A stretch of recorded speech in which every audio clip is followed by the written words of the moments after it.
We are with Kim from Smith's Sheetmetals. Thanks for having us in here today, Kim. What the devil's this thing? I don't know if you've ever caught a ferry around town. Yep. We make these for a company that installs the call boxes, emergency call boxes on all the ferry terminals and some of the train stations and the bus terminals. Okay, I sincerely hope I never need to use one. I hope so too, because you might be in trouble if you do. Absolutely, and I look around your premises here and it's pretty clear you make stuff out of steel. Yeah. What's the strangest thing you've ever made? We made some nostril enlargers for a customer. Nostril enlargers? Yep, he'd had some sort of accident, had no bone structure left in his nose, and he had these little metal frames that he fitted into his nostrils, and he lost one. Ooh. And he said it's too expensive to go back to the surgeon. Do you think he could make me some? So we said yes. So we made him one for his missing nostril, and he said, can you make me a spare one for the other nostril? So we made them. They're about so big. Hey, I think you're wasted doing making stuff out of sheet metal. You should be into prosthetics. And I'm here with my friend Max. Good on you, Max. I gather you've had something made by Kim too. Oh yeah, Kim's a good man. Our cat used to claw all the couches on. Yes. So what he made is some steel frames around the corner of the couches, had them all colour coded, and they were just perfect. Well, we're going to have a conversation about employment law now, aren't we? Yes. So Max, a couple of weeks ago we talked about these new fair pay agreements. Give me the skinny on them. What do they mean?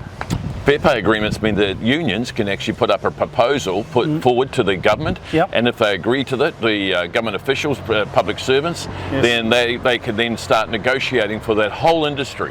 So it can cover a whole lot of people. But how do you expect it to play out? The Unite Union have already submitted their application to get one underway. Okay. Now just listen to this. This is what it'll cover, Dave, and it's frightening. Accommodation for visitors, hotels, motels and units. So all they will be covered. Any restaurant and takeaways. Ooh, there's a lot of those. That covers every cafe in the whole of New Zealand, every restaurant in the whole of New Zealand. Okay. So if you've got any workers in your industry that deal with food, they also could be covered. Anyone in takeaway business, fish and chips, anything like that at all will be covered by this document.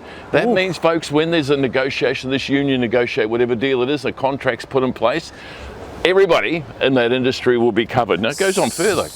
What? Casinos, motion pictures. But wait for this, receptionists. Receptionist? Kim's got a receptionist in there. He won't even know that, but I guarantee he won't be aware that she will be covered by this document as well. In the whole of New Zealand, every person who answers the phones, 25% of their job is answering phones or talking to people coming in the door. They're receptionists. Wow. I mean, I've had a receptionist make me a coffee before, but I would have said receptionist and cafe worker are two different things, but that's just me. Hundreds of thousands of people, workers, will be covered by this, and employers will be compelled in law to follow whatever contract they negotiate. All right, so I'm an employer. Who negotiates on my behalf? Good question. Now, if you don't get your act together and get a representative to cover your whole industry, means you've got to get everyone in agreement. The government will, if you don't do it, the government will appoint a default. They will tell you who represents you, and then they will go ahead and have a discussion with the unions, and whatever the agreement they come up with, then will be covered in law. If I'm a small business and I have a receptionist, what do I have to do?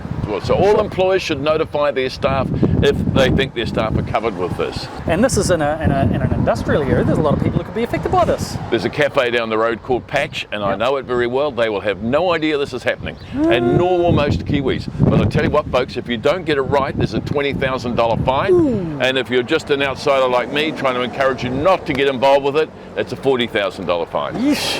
Well, time to play devil's advocate. What do you like about this, Max? What's good about this legislation? Absolutely nothing. Oh, come on. No, try harder than that. There must be something. Hours of work are going to be dictated to by these people. This is enormous, and it's going to affect New Zealand, and most New Zealanders have no idea. Really, what I've taken from this conversation, Max, is that if you are in business, you need to know about this fair pay agreement stuff, yeah? Absolutely, and they're going to be covering contractors soon too. That's the next step.